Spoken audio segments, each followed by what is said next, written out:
நிதிக்கரை நண்பர்களுக்கு வணக்கம். நான் உங்கள் நிதிக்கரை சந்திரன். இந்த வீடியோவில் நம்ம எதை பற்றி பார்க்க போகிறோன்னா, அனைத்து இந்திய அண்ணா திராவிட முன்னேற்றக் கழகத்தோட தேர்தல் அறிக்கை பற்றி தான்.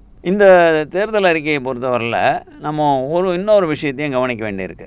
அதாவது அதிமுகவோட பொதுச் செயலாளராக இருக்க எடப்பாடியை பொறுத்தவரையில் அவர் சொந்தமாக யோசித்து இல்லை அவர் சொந்தமாக முடிவெடுத்து ஒரு தேர்தல் அறிக்கை வெளியிடுறாரு அப்படிங்கிற வகையில் பார்த்தோம்னா இதுதான் அவரோட முதல் தேர்தல் அறிக்கையாக இருக்கும்.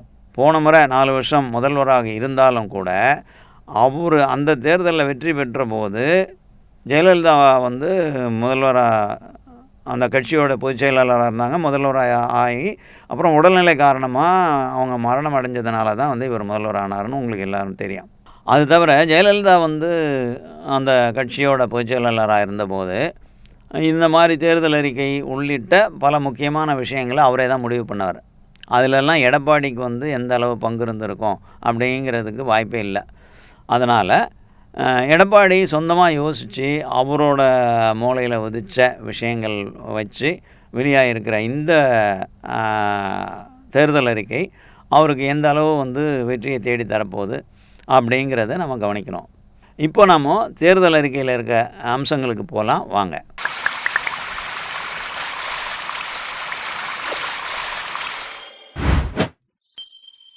இப்போது எடப்பாடியோட தேர்தல் அறிக்கை அப்படின்னு பார்க்கும்போது கூட நாம் இதை 2 விதமாக பார்க்க வேண்டியிருக்கு. ஏன் அப்படின்னா, மற்ற கட்சிகள் எல்லாம் தேர்தல் பிரச்சாரத்தை தொடங்கிறத பற்றி யோசிக்கிறதுக்கு முன்னாடியே எடப்பாடி தன்னோட பிரச்சார பயணத்தை தொடங்கிட்டார் அப்படிங்கிறது தான் நாம் பார்த்தது. அப்படி தொடங்கின அந்த நேரத்தில் இவர் பல்வேறு இடங்களில் ஒவ்வொன்றா தன்னோட அறிவிப்புகளை வெளியிட்டுட்டே இருந்தார்.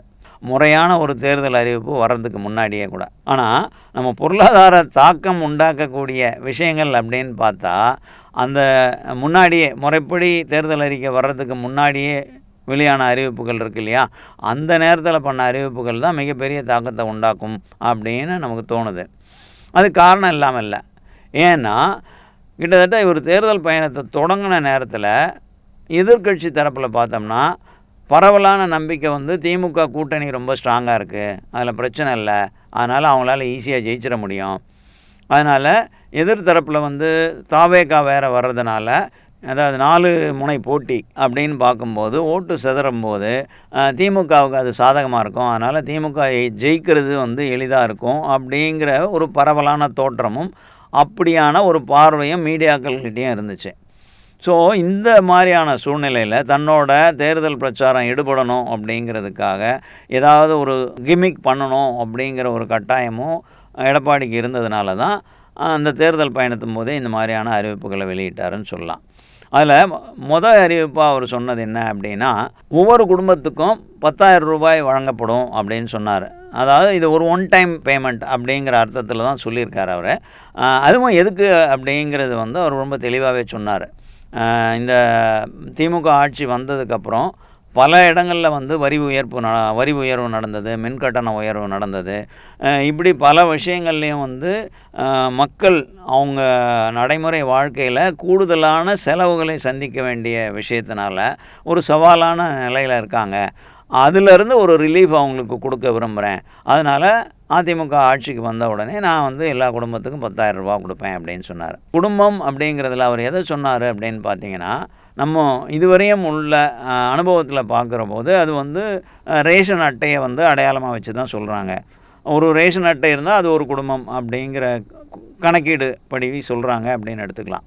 இன்றைக்கி தமிழகத்தில் அப்போ மொத்தம் எவ்வளோ ரேஷன் கார்டுகள் இருக்குது அப்படின்னு பார்த்தீங்கன்னா, நமக்கு கிடைக்கிற புள்ளி விவரம் கிட்டத்தட்ட ஒரு 2.25 கோடி ரேஷன் கார்டுகள் இருக்குது அப்படிங்கிற மாதிரியான புள்ளி விவரங்கள் இருக்குது. இந்த 2.25 கோடியிலையும் அதை 2 விதமாக பிரிக்கலாம்.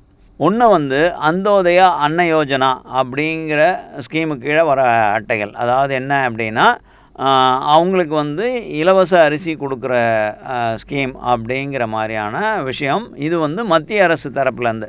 அது யாருக்கெல்லாம் கொடுப்பாங்க அப்படின்னா, புவரஸ்ட் ஆஃப் த புவர், அதாவது ரொம்ப அடித்தட்டு மக்கள், ரொம்ப சிரமப்பட்டு வாழ்ந்துக்கிட்டு இருக்கிற மக்களுக்கு அவங்க வாழ்க்கையை ஓட்டுறதுக்காக தேவையான தானியங்களை கொடுக்கணும் அப்படின்னு சொல்லி மத்திய அரசு ஸ்கீம் படியே அவங்களுக்கு இலவச அரிசி கொடுக்குறாங்க தமிழகத்தில். இதுவே வட இந்தியாவில் இருந்தால் கோதுமை கொடுப்பாங்க இலவசமாக.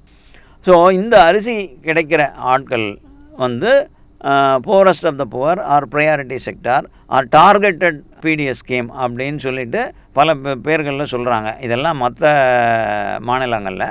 ஆனால் தமிழகத்தில் நீண்ட காலமாகவே நாம் ஃபாலோ பண்ணுறது என்ன அப்படின்னா யூனிவர்சல் பிடிஎஸ் அப்படின்னு சொல்லுவாங்க. அதாவது பொது விநியோக முறையில் நம்ம கொடுக்குற இந்த உணவுப் பொருட்கள் சப்போர்ட்டு அப்படிங்கிறது வந்து குறிப்பிட்ட ஆட்களுக்கு மட்டும் இல்லை, எல்லா தரப்புக்கும் கொடுக்கணும் அப்படின்னு சொல்லி எல்லாருக்குமே அந்த இலவச அரிசி கொடுக்குற ஒரு நடைமுறையை நம்ம தமிழகத்தில் கடைபிடிக்கிறோம்.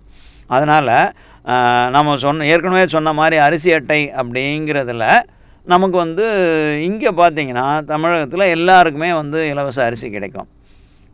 அதாவது 20 கிலோ அரிசி அப்படிங்கிறது ரேஷனில் கிடைக்கும்.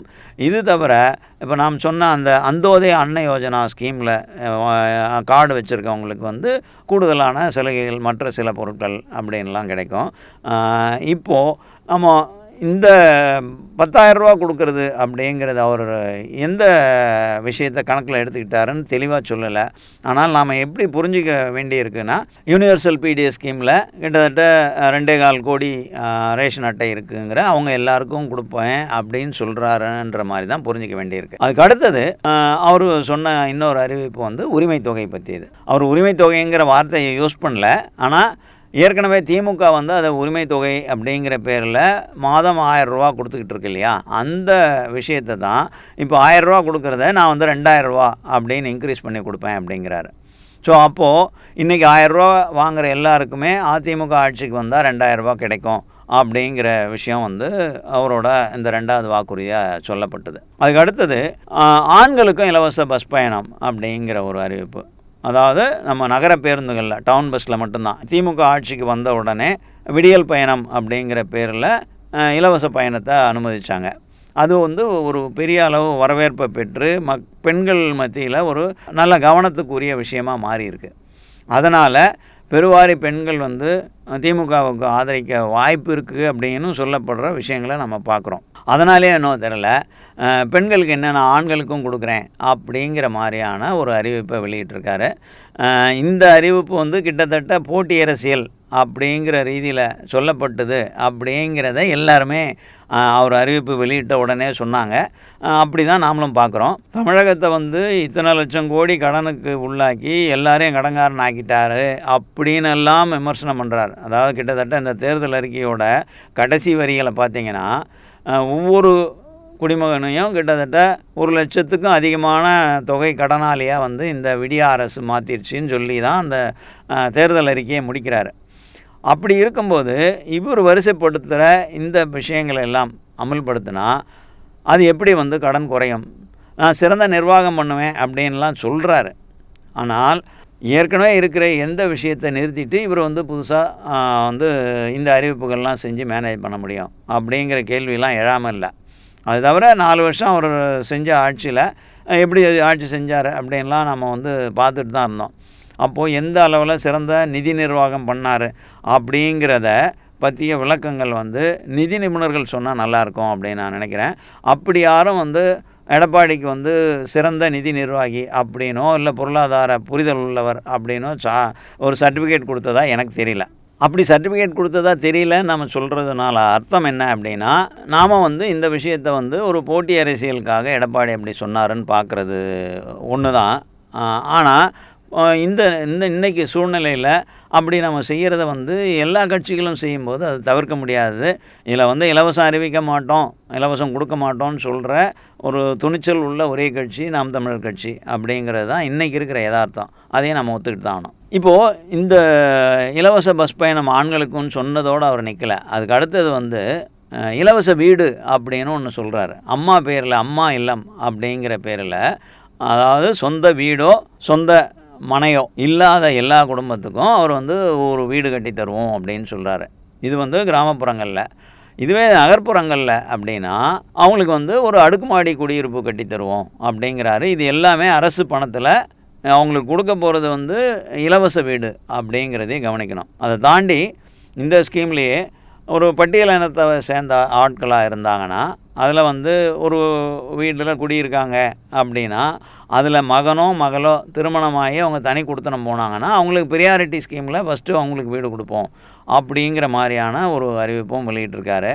ஸோ அப்போது எத்தனை குடும்பங்களுக்கு ஒரு வீடு கொடுக்க போகிறாரு அப்படிங்கிறதும், அதை எவ்வளோ நாளில் கொடுக்க போகிறாரு அப்படின்னும், அந்த வீடு என்ன ஒர்த்தில் இருக்கும் அப்படிங்கணும். அதாவது நம்ம ஒர்த்து அப்படின்னு சொல்கிறது எவ்வளோ செலவில் வீடு கட்டி கொடுப்பாங்க. ஏன்னா இன்றைக்கி வந்து சராசரியாக நடைமுறையில் ஒரு 100 சதுர அடி கொண்ட ஒரு வீடு கட்டணும் அப்படின்னு பார்த்தோம்னா கட்டுமான செலவு மட்டுமே கிட்டத்தட்ட வந்து ஒரு ஸ்கொயர் ஃபுட்டுக்கு வந்து 2000 ரூபா அப்படிங்கிற அளவில் ஆகுது அப்படிங்கிறாங்க. ஸோ இதில் வந்து நிலம், வீடு எல்லாம் சேர்த்து எவ்வளோ ஸ்கொயர் ஃபுட்டில் ஒருத்தருக்கும் வீடு கொடுப்பாரு, அதுக்கு எவ்வளோ செலவு அப்படிங்கிறது மிகப்பெரிய தொகையாக வந்து நிற்கும். அப்படிங்கிறதுனால இது எப்படி சாத்தியப்படும், இதுக்கான தொகை எங்கேருந்து வரும் அப்படிங்கிற கேள்வி கேட்காம இருக்க முடியாது. அதுக்கு அடுத்தது 100 நாள் வேலை திட்டம் அப்படின்னு சொல்லி நடைமுறையில் இருந்துக்கிட்டு இருக்கிற காங்கிரஸ் ஆட்சியில் தொடங்கின எம்என்ரெகா அந்த ஸ்கீமை இப்போது மோடி அரசு வந்து சில மாதங்களுக்கு முன்னாடி தான் வந்து பேர் மாற்றி வேறு மாதிரி அறிவிச்சிருக்காங்க. ஆனாலும் அந்த நடைமுறையில் என்னென்ன விஷயத்தை வந்து எடுத்து செய்யலாங்கிற மாதிரியான சில மாற்றங்கள் தவிர அந்த 100 நாள் வேலை திட்டம் அப்படிங்கிறத 125 நாள் திட்டமாக அவங்க அறிவிச்சிருக்காங்க. 125 நாளில் எடப்பாடி என்ன சொல்கிறாருன்னா, நான் 150 நாளாக அமல்படுத்துவேன். அதனால் கிராமப்புற ஏழை மக்களுக்கு இது மூலமாக வந்து ஒரு வருஷத்தில் 150 நாள் வேலை கிடைக்கும், அது மூலமாக வருவாய் கிடைக்கும் அப்படிங்கிறத உறுதிப்படுத்துவேன் அப்படின்னு சொல்கிறாரு. ஸோ இதுவும் அகைன் கூடுதல் செலவு பிடிக்கக்கூடிய விஷயந்தான். இது தாண்டி இப்போ ஏற்கனவே ஜெயலலிதா முதலமைச்சராக இருந்தபோது அமல்படுத்தின ஒரு திட்டம், அதாவது வேலைக்கு போகக்கூடிய மகளிருக்கு வந்து 2 சக்கர வாகனம் வாங்குறதுக்கு வந்து மானியம் கொடுக்கறது அப்படின்னு சொல்லி அந்த திட்டத்தையும் மறுபடியும் அமல்படுத்துவேன் அப்படின்னு அறிவிச்சிருக்காரு. அதில் வந்து வாகனம் வாங்குகிற ஆளுக்கு வந்து 25,000 ரூபாய் மானியம் கொடுக்கப்படும் அப்படின்னும், 5 லட்சம் பேருக்கு வந்து இந்த மாதிரியான மானியம் கொடுப்போம் அப்படின்னு சொல்கிறாரு. ஸோ 5 லட்சம் பேர் அப்படிங்கிற போது மொத்தம் நம்ம வந்து வருஷத்துக்கு 1 லட்சம் பேர் அப்படிங்கிற மாதிரி புரிஞ்சுக்கலாம். அதனால் ஓராண்டு அரசு செலவு அப்படிங்கிறது வந்து 1 லட்சம் இன்ட்டு 25,000 அப்படிங்கிறது அந்தந்த ஆண்டுக்கான பட்ஜெட்டாக வரும். இது வந்து வாகனம் வாங்கிறதுக்கு மட்டும் கொடுக்கக்கூடிய அரசோட செலவாக இருக்கும். அதுக்கு அடுத்தது இன்னொன்று என்ன சொல்கிறாருன்னா, கல்வி கடன் வாங்கினதை வந்து ரத்து பண்ணுவேன் அப்படிங்கிறார். அதாவது படித்து முடித்து வேலை இல்லாத ஆட்கள் கல்வி கடன் சுமையால் கஷ்டப்படுறாங்க அப்படின்னா அந்த கடன் ரத்து செய்யப்படும் அப்படிங்கிற மாதிரி சொல்கிறாரு. இதில் இன்னும் சில விஷயங்கள் பற்றி தெளிவில்லை. அந்த விஷயம் என்னன்னு நான் நினைக்கிறேன்னா, பொதுவாக இந்த மாதிரியான கடன் வந்து ரத்து பண்ணுறது, இல்லை அந்த கடனை வந்து மாநில அரசு வந்து பணம் கொடுத்து தான் பொறுப்பேற்றுக்கிறது அப்படிங்கிறதெல்லாம் கூட்டுறவு கடனாக இருந்தால் அதுக்கு வந்து வாய்ப்பு இருக்குது. ஏன்னா கூட்டுறவு சொசைட்டிகள் அப்படிங்கிறது வந்து மாநில அரசோட கட்டுப்பாட்டில் வர்றது. அதனால் அந்த செலவுகளை வந்து அரசு ஏற்றுக்கும், அதுக்கப்புறம் வந்து அவங்க காம்பன்சேட் பண்ணிக்கலான்னு.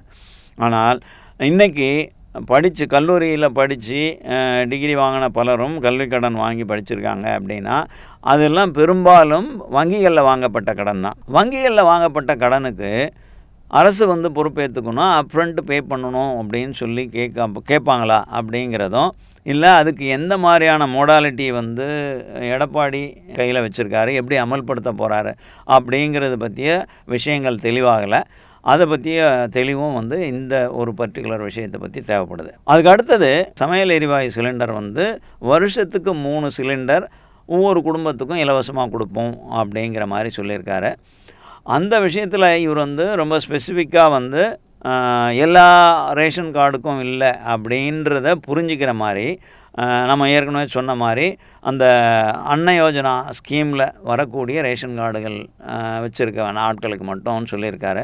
அதனால் அந்த விஷயத்தை பொறுத்தவரையிலையும் கூட இன்றைக்கி நமக்கு கிடைக்கிற தகவல் படி கிட்டத்தட்ட 1.5 கோடி மக்களுக்கு வந்து அது மாதிரியான இலவச கேஸ் சிலிண்டர் அவங்க கொடுக்க வேண்டியிருக்கும். அதுக்கடுத்து சிறுபான்மை இனத்தை சேர்ந்தவங்க, அது கிறிஸ்டியனாக இருக்கலாம், இல்லை இஸ்லாம் மதத்தை சேர்ந்தவங்களாக இருக்கலாம், அதில் வந்து மகளிர் வந்து தொழில் தொடங்க முன் வந்தால் அவங்களுக்கு வந்து மானிய உதவியோட கடன் உதவி செய்யப்படும் அப்படிங்கிற ஒரு அறிவிப்பையும் வெளியிட்டிருக்காரு. குறிப்பாக மகளிருக்கான அறிவிப்பு அப்படிங்கிறதுனாலையும் அவங்கள வந்து தொழில் தொடங்க என்கரேஜ் பண்ணுறது அப்படிங்கிறதும் வந்து நல்ல விஷயம் அப்படிங்கிறது தான் நான் தனிப்பட்ட முறையில் கருதுகிற விஷயத்து. கடன் உதவி மானியத்தோடு தான் அப்படிங்கிற போது இது வந்து வெற்றிகரமான தொழிலதிபராக அவங்க மாறும்போது நாட்டோட வளமாக மாறும் அப்படிங்கிற மாதிரி நான் நினைக்கிறேன். அதனால் இந்த அறிவிப்பை வந்து நாம் வரவேற்கணும் அப்படின்னு நான் நினைக்கிறேன். அதுக்கு அடுத்தது, மாற்றுத்திறனாளிகள் வந்து கூட்டுறவு சங்கங்களில் கடன் வாங்கியிருந்தால் அந்த கடனை வந்து ரத்து பண்ணுவோம் அப்படின்னு சொல்லியிருக்காரு. இதுவும் கூட கிட்டத்தட்ட ஒரு நல்ல அறிவிப்பு அப்படின்னு நான் நினைக்கிறேன். ஏன்னா இன்றைக்கி மாற்றுத்திறனாளிகள் வந்து எவ்வளோ சவாலான வாழ்க்கையை சந்திச்சிட்ருக்காங்க. அவங்க வந்து மொத்த மக்கள் தொகையில் எத்தனை குறைவான சதவீதம், அவங்களுக்கு இது மாதிரியான கடன் வாங்கினவங்க எத்தனை பேர், அந்த கடன் ரத்து செய்கிறதுனால ஏற்படக்கூடிய பலு எவ்வளோ அப்படின்னு பார்த்தா அது ரொம்ப குறைவாக தான் இருக்கும். மற்ற விஷயங்கள்லாம் ஒப்பிட்டு பார்க்கும்போது இது வந்து ஒரு பெரிய தொகை இல்லைங்கிறதுனால இந்த விஷயத்தையும் நம்ம வரவேற்கலாம் அப்படிங்கிறது தான் என்னோடய தனிப்பட்ட கருத்து. ஆனால் அடுத்து அவர் செய்திருக்க அறிவிப்பு தான் கொஞ்சம் ஆச்சரியமாக இருக்குது. என்ன அப்படின்னா, படித்து முடிச்சுட்டு எம்ப்ளாய்மெண்ட் எக்ஸ்சேஞ்ச் அதில் வந்து ரிஜிஸ்டர் பண்ணிவிட்டு வேலை கிடைக்காம காத்துட்ருக்கிற பட்டதாரிகள், அது ஆணாக இருந்தாலும் பெண்ணாக இருந்தாலும், அவங்களுக்கு வந்து ரூ. 2000 மாதந்தோறும் உதவித்தொகை அப்படிங்கிறாரு. அதே மாதிரி +2 வரையும் முடித்தவங்களுக்கு வந்து ரூ. 1000 உதவித்தொகை அப்படிங்கிறாரு. இதில் என்னென்னா, இந்த மாதிரியான உதவித்தொகை கொடுக்குற திட்டம் வந்து இன்றைக்கி புதுசாக அறிவிக்கப்படலை. ஏற்கனவே பல முறை வந்து இது மாதிரியான அறிவிப்புகள் வெளியாகி கொஞ்ச நாள் நடைமுறையிலும் இருந்து, ஆனால் பல்வேறு காரணங்களால் அதை தொடரலாம் அந்தந்த அரசுகள் அப்படிங்கிறதும் நமக்கு வந்து நாம் கண்ட அனுபவம். அதனால் இப்படி அறிவிப்பு வெளியிட்டிருக்கிறதுக்கு முக்கிய காரணமாக நான் நினைக்கிறது, இன்றைக்கி கிட்டத்தட்ட கல்லூரி படிக்கிறவங்களும் கல்லூரி முடித்த வேலை இல்லாமல் இருக்கக்கூடிய இளைஞர்கள் உட்பட, இல்லை வேலையில் இருக்க இளைஞர்கள் பலரும் கூட, இந்த வயதினர் நிறைய பேர் வந்து தாவேகாவுக்கு சப்போர்ட் பண்ணுறாங்க அப்படிங்கிற ஒரு கருத்து இருக்குது. அந்த மாதிரியான இளைஞர்களை ஆர்வத்தோடு உள்ளே இழுக்கணும் அப்படிங்கிறதுக்காக இப்படியான ஒரு அறிவிப்பை மறுபடியும் வெளியிட்டிருக்காரா எடப்பாடி அப்படின்னு தான் யோசிக்க வேண்டியிருக்கு. அதுக்கு அடுத்தது, கைத்தறி நெசவாளிகளுக்கு வந்து இலவச மின்சாரம் கொடுக்குறதுல ஏற்கனவே அறிவித்த மின்சாரத்தில் இன்னும் கொஞ்சம் கூடுதல் இலவச மின்சாரம் அப்படிங்கிறாரு. அது வந்து அந்த தரப்பு மக்களை வந்து என்கரேஜ் பண்ணும் அப்படின்னு நம்ம எதிர்பார்க்கலாம். ஏற்கனவே இப்போது கொடுத்துக்கிட்டு இருக்கிற இலவச மின்சாரத்தோடு இது இன்னும் கூடுதலாக எவ்வளோ வந்துட போகுது அப்படின்னு நம்ம பார்க்கும்போது அது குறைஞ்ச அளவு தான் அப்படிங்கிறதுனால கூட நாம் வந்து அவர் தன்னோட ஓட் பேங்க்கு தக்க வச்சுக்கிறதுக்காகவோ இல்லை அதை ஒரு ஈர்க்கிறதுக்காகவோ பண்ணுறாரு அப்படின்னு புரிஞ்சுக்கலாம். தேர்தல் நேரங்களில் இதெல்லாம் செய்யத்தான் செய்வாங்க எல்லோரும். அந்த வகையில் இதை பார்க்கலாம். ஏன்னா மிகப்பெரிய சுமை வந்து இதனால் ஏற்படாது அப்படிங்கிற ஒரு காரணத்தினால. அதுக்கடுத்து, சாலையோர வியாபாரிகள் அவங்க கூட்டுறவு சங்கங்களில் கடன் வாங்கியிருந்தால் அந்த கடனையும் ரத்து பண்ணுவேன் அப்படிங்கிற மாதிரி ஒரு அறிவிப்பு வெளியிட்டிருக்காரு. ஸோ இந்த தள்ளுபடி அப்படிங்கிறது வந்து ஒட்டுமொத்தமாக பார்க்கும்போது தமிழகம் முழுக்க மிகப்பெரிய தொகையாக வர்றதுக்கான சாத்தியங்கள் இருக்குது அப்படின்னு நான் நினைக்கிறேன். ஆனாலும் இது தொடர்பான மேற்கொண்டு புள்ளி விவரங்கள் எதுவும் வந்து அஃபிஷியல் டேட்டாவாக இல்லைங்கிறதுனால இதை வந்து நம்ம பொதுப்படையாக தான் பேச வேண்டியிருக்கு. அதே மாதிரி ஆட்டோ ஓட்டுநர் சங்கத்தில் பதிவு பெற்று இருக்கிற ஒரு நபர் சொந்தமாக ஆட்டோ வாங்க விரும்பினா அவருக்கு வந்து ஆட்டோ வாங்குறதுக்கு ரூ. 75,000 மானியத்தில் வந்து உதவி செய்யப்படும் அப்படின்னு சொல்கிறாரு. இதெல்லாம் நம்ம வந்து ஒரே வரிசையில் தான் பார்க்கணும். அது தவிர வழக்கமாக தமிழகத்தில் வந்து பொங்கல் பண்டிகை பிரபலம் அப்படிங்கிறதுனால பொங்கல் பரிசு அப்படிங்கிற மாதிரி தான் ரூ. 1000 கொடுப்பாங்க. இந்த முறை அதையும் அவர் அறிவிச்சிருக்கார், பொங்கலுக்கு ரூ. 1000 பரிசு வழங்கப்படும் அப்படின்ட்டு, பொங்கல் பரிசாக. அது கூட சேர்ந்து தீபாவளிக்கும் ஒரு அறிவிப்பு வெளியிட்டிருக்காரு. என்ன அப்படின்னா, தீபாவளிக்கும் ரேஷன் அட்டை வைத்திருப்பவர்களுக்கெல்லாம் வந்து வேட்டி சேலை வழங்கப்படும் அப்படிங்கிற மாதிரியான அறிவிப்பு வெளியாயிருக்கு. இது எல்லாத்துக்கும் மேலே சிகரம் வச்ச மாதிரி எடப்பாடி செஞ்சுருக்க இன்னொரு அறிவிப்பு, இலவச ஃப்ரிட்ஜ் வழங்கப்படும் அப்படிங்கிற விஷயந்தான். இந்த ஃப்ரிட்ஜு யாருக்கெல்லாம் வழங்கப்படும் அப்படிங்கிறத வந்து கொஞ்சம் டார்கெட்டடாக சொல்லியிருக்காரு. நம்ம ஏற்கனவே சொன்ன மாதிரி அந்த அன்ன யோஜனா ஸ்கீமில் அட்டை வைத்திருக்கக்கூடிய 1.5 கோடி மக்கள் தான் வந்து இந்த ஃப்ரிட்ஜு வாங்கிறதுக்கு தகுதியானவங்க. ரேஷன் அட்டை வைத்திருக்க எல்லாருக்கும் இது வழங்கப்படாது அப்படிங்கிறத நம்ம புரிஞ்சுக்கணும். அதில் வந்து ஸ்பெசிஃபிக்காக சொல்லியிருக்காங்க. இது கூட இன்னொரு விஷயம் வந்து எல்லா ரேஷன் கார்டு உள்ளவங்களுக்கும் அப்படிங்கிற வகையில் அவங்களுக்கு வழங்கப்படக்கூடிய இலவச, அதாவது விலையில்லா அரிசியோட விலை இல்லாமல் 1 கிலோ பருப்பும் 1 கிலோ உணவு எண்ணெயும் மாதந்தோறும் வழங்கப்படும் அப்படிங்கிறதும் இவரோட அறிவிப்பு. இதுக்கு எல்லாத்துக்கும் வந்து எவ்வளோ செலவாகும் அப்படின்னு பட்ஜெட் போட்டு கூட்டி பார்த்தாருன்னா, அடுத்த 5 ஆண்டுகள் முடிஞ்சு தேர்தலை சந்திக்க வேண்டிய நேரத்தில் பார்த்தா அப்போது இவர் வந்து மாநில அரசோட கடன் தொகை எவ்வளோ இருக்கும் அப்படின்னு கணக்கிட்டு பார்க்கும்போது மிகப்பெரிய தொகையாக இருக்கும் இப்போ இருக்கிறத விட அப்படின்னு தான் நமக்கு தோணுது. இது தவிர மற்ற பல விஷயங்கள், அதாவது நேரடியாக முறைப்படி தேர்தல் அறிக்கை வெளியிட்ட போது வெளியான விஷயங்களில் முக்கியமான சில அம்சங்களையும் நம்ம பார்க்கலாம். அதில் ஒன்று வந்து மாநில அரசுக்கான நிதி பகிர்வு அப்படிங்கிறத மத்திய அரசு வந்து தொடர்ந்து தமிழகத்துக்கு குறைச்சிட்டே வந்திருக்குங்கிறது நம்ம நடைமுறையில் பார்த்துருக்கோம். அது பற்றிய பல குற்றச்சாட்டுகள் தொடர்ந்து பல அரசுகள் வச்சிட்ருக்கு. ஜெயலலிதாவே பல முறை அதை பற்றி பேசியிருக்காங்க. இப்போது எடப்பாடி என்ன சொல்கிறாருன்னா, இந்த மாதிரியான மாநிலங்களுக்கான நிதி பகிர்வை வந்து அதிகரிக்கணும் அப்படின்னு கோரிக்கை வச்சு அதை வலியுறுத்துவோம் அப்படிங்கிற மாதிரி சொல்லியிருக்காரு. அது தவிர செஸ்ஸு, சர்சார்ஜு இந்த மாதிரியான கூடுதல் வரிகள் விதிக்கும்போது அதில் வந்து மாநில அரசுகளோட அது பகிர்ந்துக்கிறது இல்லை மத்திய அரசு. இப்போது அது மாதிரியான விஷயங்களையும் மாநிலங்களோட பகிர்ந்துக்கணும் அப்படின்னு நாங்கள் வலியுறுத்துவோம், அதுக்கு வந்து முயற்சிகள் எடுப்போம் அப்படின்னு சொல்லியிருக்காரு. அப்படியான விஷயங்கள் வந்து தன்னோட கூட்டணி கட்சி அப்படிங்கிற வகையில் இப்போ இருக்கிற மத்திய அரசுக்கிட்ட அவர் கோரி பெற முடிஞ்சால் அது வந்து கூடுதல் வருமானமாக இருக்கலாம். அது வந்து சில செலவுகளை மீட் பண்ணுறதுக்கு உதவியாக இருக்கலாம். இது தவிர விவசாயிகள் வந்து கூட்டுறவு சங்கங்களில் வாங்கின பயிர்க்கடன்கள்லாம் வந்து ரத்து பண்ணுவேன் அப்படின்னு சொல்லியிருக்காரு. அது வந்து எவ்வளோ தூரம் சாத்தியம் அப்படின்னு தெரியல. ஆனால் விவசாய கம்யூனிட்டி வந்து ஒரு பெரிய கம்யூனிட்டி அப்படிங்கிறதுனால அதுக்கு வந்து இப்படி வாக்குறுதி கொடுக்கறது அப்படிங்கிறது தனக்கு வந்து தேவையான ஆதரவை பெற்றுத்தரும் அப்படிங்கிற ஒரு கணக்கு வந்து போடுறார். நானே ஒரு விவசாயின்னு சொல்லிக்கிறார் இல்லையா, அந்த கணக்கில் இந்த அறிவிப்பை வெளியிட்டிருக்காரு அப்படின்னு நான் நினைக்கிறேன். இது தவிர இன்றைக்கி புதுசாக மின் இணைப்பு வேணும்னு சொல்லி விவசாயிகள் வந்து நீர் இறைச்சி விவசாயம் பண்ணுறதுக்கு இணைப்பு கேட்டு நிற்கக்கூடிய விவசாயிகள் அவங்க விரும்பினாங்கன்னா அவங்களுக்கு 100% சப்சிடியோட அவங்க நிலத்தில் வந்து சூரிய மின்சக்தி திட்டத்தை அமல்படுத்துறதுக்கு அதை அமைச்சிக்கிறதுக்கு முன் வந்தால் அது வந்து செய்து தரப்படும் அப்படிங்கிறாரு. அதுக்கு அடுத்தது விவசாயிகளுக்கு இன்னொரு புதிய திட்டத்தையும் சொல்லியிருக்காரு. என்ன அப்படின்னா, முதலமைச்சர் விவசாய வங்கி அப்படின்னு ஒரு வங்கியை தொடங்க போகிறதாகவும், அந்த வங்கி மூலமாக பல இடங்களில் இன்றைக்கி வந்து விவசாயம் வந்து எந்திரமயமாகிட்டு இருக்கு இல்லையா, ஒரு டிராக்டர், டில்லர், அதே மாதிரி அறுவடைக்கான மிஷின், ஈவன் நடவுக்கான மிஷின் அப்படிங்கிற பல விஷயங்களை வந்து பயன்படுத்தி எந்திரமயமான விவசாய பணிகள் இன்றைக்கி பரவலாக நடக்குது. அப்படியெல்லாம் நடக்கும்போது அந்த ஒரு குறிப்பிட்ட சீசனில் வந்து பீக் சீசனாக இருக்கும் இல்லையா, அந்த நேரத்தில் பல விவசாயிகளுக்கு போதுமான அளவு இன்றைக்கி வந்து இந்த இயந்திரங்கள் கிடைக்காது. அதனால் முன்னதாக சொல்லிவிட்டு காத்திருக்கணும். இது சில நேரங்களில் அறுவடை நாளை வந்து பாதிக்குது அப்படிங்கிற ஒரு நடைமுறை யதார்த்தத்தையும் நம்ம பார்த்துருக்கோம். அது மாதிரியான சிக்கலை தவிர்க்கணும்னு நினச்சாரா என்னான்னு தெரியல. இப்போது வந்து இந்த முதலமைச்சர் விவசாய வங்கி அப்படிங்கிறது மூலமாக எல்லா மாவட்டங்கள்லேயும் இது மாதிரியான இயந்திரங்களை வாங்கி அந்த வங்கியோட சார்பில் வச்சுருப்பாங்க. அதை வந்து விவசாயிகள் வந்து வாடகை செலுத்தி எடுத்துகிட்டு போய் பயன்படுத்திக்கலாம் அப்படிங்கிற மாதிரியான ஒரு ஸ்கீமை வந்து அறிவிச்சிருக்காரு. இது வந்து கட்டாயம் விவசாயிகளிடம் வந்து ஒரு நல்ல வரவேற்பை பெறும் அப்படின்னு நாம் நம்பலாம்.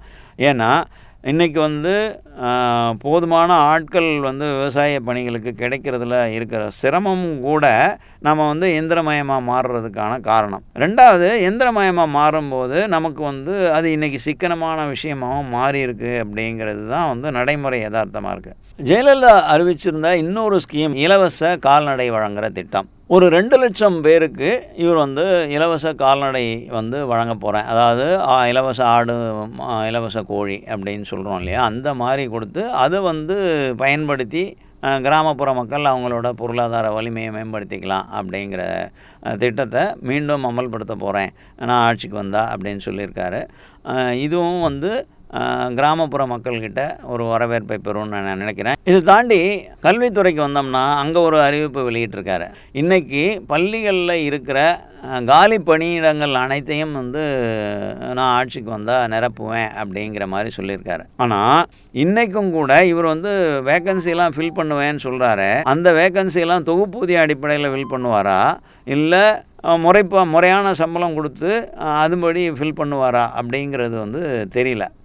அடுத்து மாநில அரசுக்கு இன்னும் நிதிச்சுமையை அதிகரிக்கக்கூடிய சில திட்டம் அப்படின்னா, அம்மா மினி கிளினிக் அப்படிங்கிற ஒரு விஷயத்த ஒரு 2000 மினி கிளினிக்குகளை நாங்கள் தொடங்க போகிறோம் அப்படின்னு சொல்கிறாரு. இந்த மினி கிளினிக் அப்படிங்கிறது வந்து ஏற்கனவே வந்து வீடு தேடி மருத்துவம் அப்படின்னு சொல்லி இப்போது நடைமுறையில் இருக்கிற ஆட்சியும் போது அமல்படுத்திகிட்டு இருக்க ஸ்கீமோட மாடிஃபைடு வெர்ஷனாக இருக்குமா, இதை நிறுத்திட்டு அதை வந்து அப்படி பண்ணுவாங்களா அப்படிங்கிற மாதிரியான ஒரு கருத்தெல்லாம் வந்து பொதுமக்கள்கிட்ட இருக்குது. ரெண்டாவது, 10 ஆண்டுகள் தொடர்ந்து பணியில், அதாவது தொகுப்பூதியம் பெற்றுக்கொண்டு பணியில் இருந்த செவிலியர்களை வந்து இவர் வந்து ரெகுலரைஸ் பண்ணுவேன் அப்படின்னு சொல்கிறார். அதாவது அவங்க போராட்டம் நடத்தி கோரிக்கை வச்சுருந்தாங்க இல்லையா, அந்த மாதிரியான முழு ஊதியம் கிடைக்கக்கூடிய நிலைக்கு மாற்றுவேன் அப்படின்னு சொல்கிறாரு. இது கூடவே காலியாக இருக்கிற பணியிடங்களுக்கு கூடுதலாக ரெக்ரூட்மெண்ட் பண்ணுவேன் அப்படின்னு சொல்கிறாரு. இப்போது இருக்கிறவங்களுக்கே 10 ஆண்டு அனுபவங்களை மட்டும்தான் ரெகுலரைஸ் பண்ண போகிறீங்க அப்படின்னா, அப்போ புதுசாக வரவங்க வந்து தொகுப்பூதியத்தில் வருவாங்க அப்படிங்கிறது தான் அர்த்தமாக இருக்குது. இது போக தாலிக்கு தங்கம் அப்படின்னு சொல்லி ஜெயலலிதா அமல்படுத்திக்கிட்டு இருந்த ஒரு திட்டம், நிறுத்தப்பட்ட ஒரு திட்டத்தை தான் ஆட்சிக்கு வந்ததும் மறுபடியும் அமல்படுத்துவேன் அப்படின்னு சொல்கிறாரு. ஸோ இதுவும் வந்து மாநில அரசுக்கு ஒரு பெரும் செலவு வைக்கக்கூடிய திட்டமாக தான் மாறும். அதுக்கு காரணம் வந்து தங்கம் வந்து ஜெயலலிதா ஆட்சியில் இருந்தபோது என்ன விலைக்கு விற்றுதுன்றதும் இன்றைக்கி அது எத்தனை மடங்கு ஏறி இருக்குது. இப்போ ஈரான் மேலே தாக்குதல் நடத்தினதுக்கு ஒட்டி தங்கத்தோட விலை கொஞ்சம் சரிவு கண்டிருக்கு அப்படின்னு நம்ம பார்க்குறோம். ஆனால் அன்னைக்கு விலையோடு ஒப்பிடும்போது மாநில பட்ஜெட் வருவாய் மிகப்பெரிய அளவில் அதிகரிக்காமல் போனாலும் தங்கத்தோட விலை அதிகரிச்சிருக்கிறதுனால மாநில அரசுக்கு ஒரு சுமையாக தான் மாறும். பணிக்கு செல்லும் மகளிர் தங்கிறதுக்காக விடுதிகள் கட்டப்படும் அப்படிங்கிற மாதிரியான ஒரு அறிவிப்பும் இருக்குது. இது வந்து ஏற்கனவே இன்றைக்கி தோழி விடுதி அப்படின்னு சொல்லி பல முக்கிய நகரங்களில் செயல்பட்டுக்கிட்டு இருக்கிற ஒரு விஷயம் தானே அப்படின்னு தோணுது. இல்லை, இதுலேருந்து அது எந்த விதத்தில் மாறுபட்டது அப்படின்ற விஷயத்தை வந்து இவங்க இந்த அறிக்கையில் எதுவும் சொல்லலை. இது போக தொழில்துறை பக்கம் வந்தோம்னா 2 ஆண்டுக்கு ஒரு முறை குளோபல் இன்வெஸ்டர் மீட் அப்படிங்கிற மாதிரியான ஒரு விஷயத்தை ஜெயலலிதா முதல்வராக இருந்தபோது பண்ணிகிட்டு இருந்தாங்க. அதே மாதிரி அது தொடரும். இவர் முதல்வரானதும் 2 ஆண்டுக்கு ஒரு முறை அதே மாதிரி செய்யப்படும். அந்த வகையில் முதலீடுகள் திரட்டி அந்த $1 ட்ரில்லியன் எக்கானமி அப்படின்னு சொல்கிற ஒரு நிலையை தமிழகம் அடைவதற்கான எல்லா முயற்சிகளையும் செய்வோம் அப்படின்னு சொல்லியிருக்காரு. இது தவிர திருநெல்வேலியில் ஒரு ஃபார்மசூட்டிக்கல் இண்டஸ்ட்ரியல் பார்க் உருவாக்குவோம் அப்படின்னு சொல்கிறாரு.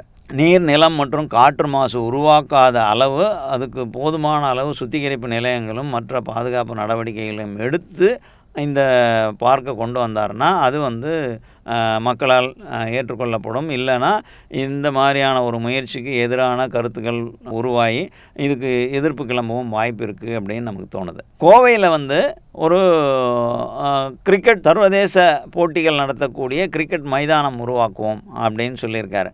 இப்படி கோவை சார்ந்து பல அறிவிப்புகள் வெளியிட்டிருக்கார். கோவை மற்றும் அதை சுற்றியுள்ள பகுதிகளோட அடிப்படை கட்டமைப்புகள், சாலை விஷயங்கள், மேம்பாலங்கள் அப்படின்னு சொல்லி இவர் வந்து அது தொடர்பாக நிறைய அறிவிப்புகள் வெளியிட்டிருக்காரு. இத்தனை அறிவிப்புகளை பார்க்கும்போது இது வந்து மாநில தேர்தலுக்கான அறிவிப்பா அல்லது வந்து அந்த உள்ளாட்சி அமைப்புகளில் மாநகராட்சி போன்ற பல விஷயங்களில் அது இந்த தேர்தலுக்கான அறிவிப்பா அப்படின்னு நம்ம சந்தேகப்பட வேண்டிய அளவு வந்து அவரோட எம்பசைஸு கோவை மாவட்டத்தில் இருக்குது. ஆனால் அதுக்கான காரணங்களால் நம்ம புரிஞ்சிக்க முடியும். போன முறையே வந்து அதிமுக மிகப்பெரிய அளவில் வெற்றி கண்டது வந்து கோவை மற்றும் அந்த கொங்கு பெல்ட்டில் தான். அதனால் அந்த கொங்கு பெல்ட்டுக்கு தேவையான பல விஷயங்களை அவர் ரொம்ப கவனம் செலுத்தி இந்த தேர்தல் அறிவிப்பில் சேர்த்துருக்காரு அப்படின்னு நம்ம புரிஞ்சிக்கலாம். இதே மாதிரி இன்னொரு அறிவிப்பு அப்படின்னா, சென்னையிலிருந்து கன்னியாகுமரி வரையும் இருக்கக்கூடிய கடலோர பகுதிகளில் ஒரு 10 இடங்களை தேர்ந்தெடுத்து அந்த பகுதிகளில் world glass water amusement park அப்படிங்கிற ஒரு விஷயத்தை உருவாக்குவோம் அப்படின்னு சொல்கிறாரு. அதாவது கிட்டத்தட்ட நம்ம இதை எப்படி புரிஞ்சுக்கலாம் அப்படின்னா, பெங்களூர் ஒட்டி அங்கே இருக்கிற ஒண்டர்லா மாதிரியான விஷயம்னு புரிஞ்சுக்கலாம். இதையே வந்து கடலோர பகுதிகளில் வந்து உருவாக்குறதுக்கு ஒரு 10 இடங்களை தேர்ந்தெடுத்து செய்வோம் அப்படின்னும், அதில் வந்து வாட்டர் போலோ, அப்புறம் ஸ்கூபா டைவிங், ஃப்ரீ டைவிங் இப்படின்ற பல அட்வென்ச்சர் ஸ்போர்ட்ஸ் எல்லாமும் கூட சேர்த்து செய்வோம் அப்படிங்கிற மாதிரி ஒரு திட்டத்தை அறிவிச்சிருக்காரு. இது சுற்றுலா மேம்பாட்டு விஷயத்தில் ஒரு நல்ல முயற்சி அப்படிங்கிற மாதிரியான விஷயமா பார்க்கலாம். அடுத்து இன்னொரு முக்கியமான அறிவிப்பு இவரோட இதில் வெளியாக இருக்கிறது மத்திய அரசு ஊழியர்களுக்கு இப்போ புதிய ஊதிய வரம்புகள் அறிவிக்கப்பட்டால் அதை ஒட்டி உடனடியாக 8வது மாநில நிதி கமிஷனை உருவாக்கி மாநில அரசு ஊழியர்களுக்கும் அந்த ஊதிய திருத்தம் அப்படிங்கிறத செய்வோம் அப்படிங்கிற மாதிரி சொல்லியிருக்காரு. இந்த மாதிரியான அறிவிப்பு ஒரு பொதுவாக அரசு பணியாளர்கள்கிட்ட ஒரு நல்ல வரவேற்பை பெறும் அப்படின்னு நம்ம நம்பலாம். ஆனால் இன்னொரு விஷயம் என்ன பார்க்க வேண்டியிருக்குன்னா, பொதுவாக இந்த அரசு ஊழியர்கள் அப்படிங்கிறது திமுக பக்கம் சாய்ந்தவர்கள் இல்லை ஒரு சார்பானவர்கள் அப்படிங்கிற ஒரு பொது கருத்து இருக்குது. அதுக்கு முக்கியமான காரணம் முன்னாள் முதலமைச்சர் கருணாநிதி அவர்கள் அவங்களுக்கு பல விஷயங்களில் அவங்க கேட்ட கோரிக்கைகளை முடிஞ்சவரையும் அமுல்படுத்தியிருக்காருங்கிறதும், ஜெயலலிதா முதல்வராக இருந்தபோது ஒட்டுமொத்தமாக ஒரே ஆர்டரில் பல பேருக்கு பணி நீக்க ஆணை வெளியிட்டார் அப்படிங்கிற ஒரு விஷயமும் இது மாதிரியான பொது கருத்து உருவாக காரணமாக இருந்திருக்கலாம். ஆனால் அந்த விஷயத்தை மாற்றணுங்கிற முயற்சியில் எடப்பாடி இந்த மாதிரியான ஒரு முதல் கட்ட நடவடிக்கை அப்படிங்கிற மாதிரி அறிவிப்பு வெளியிட்டிருக்காரோ அப்படின்னு பார்க்க வேண்டியிருக்கு. உங்களுக்கு இந்த வீடியோ பிடிச்சிருந்ததுன்னா இதை லைக் பண்ணுங்கள், எங்கள் சேனலை சப்ஸ்கிரைப் பண்ணுங்கள், இந்த வீடியோவை உங்களோட நண்பர்களுக்கும் உறவினர்களுக்கும் ஷேர் பண்ணுங்கள். நன்றி, வணக்கம்.